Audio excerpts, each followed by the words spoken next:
હિંમતનગરની civil હોસ્પિટલમાં ચાંદીપુરા વાયરસના શંકાસ્પદ અને પુષ્ટિ થયેલા કેસોને લઈને ચિંતા વધી છે।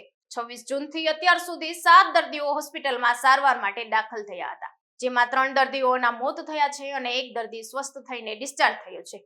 1 દર્દી સારવાર અધૂરી છોડીને ચાલ્યા ગયા છે અને હાલ 2 દર્દીઓ સારવાર હેઠળ છે।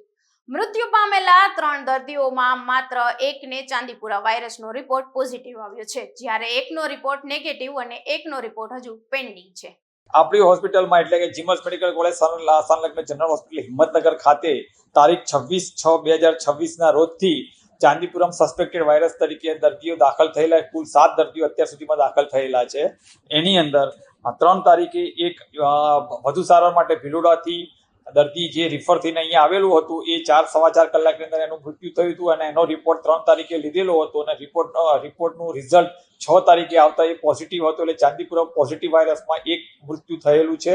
પછી એક બીજો દર્દી હતો એ 26 તારીખે જે પહેલો દર્દી આવેલો હતો એનો રિપોર્ટ નેગેટિવ હતો પણ એનું પણ મૃત્યુ થયેલું છે અને બાકીના એક દર્દી ડામામાં ઘરે જતું રહેલું છે જેનો રિપોર્ટ આવવાનો બાકી છે અને સારવાર હેઠળ અત્યારે દર્દી ચાલુ છે બાકીના અને એમના રિપોર્ટ મોકલાવેલા છે। રિપોર્ટ આવ્યાથી જાણ થશે કે પોઝિટિવ છે કે નેગેટિવ। અને બીજું એક દર્દી હતું જે ગઈકાલે સાંજે એક્સપાયર થઈ ગયું છે સસ્પેક્ટેડમાં, પણ એનો રિપોર્ટ હજી બાકી છે। ટોટલ જોવા જઈએ તો 1, 2 અને 3 એક્સપાયર થયા છે, જેમાં એકનો નેગેટિવ રિપોર્ટ હતો, એક પોઝિટિવ હતું અને એક રિપોર્ટ આવવાનો બાકી છે। અત્યારે હાલ સારવાર હેઠળ આપણા પાસે 2 દર્દી છે।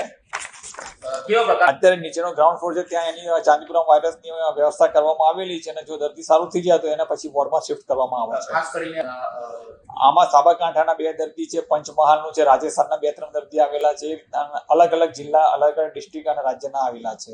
મોસ્ટલી રાજસ્થાનથી વધારે આવતા હોય છે।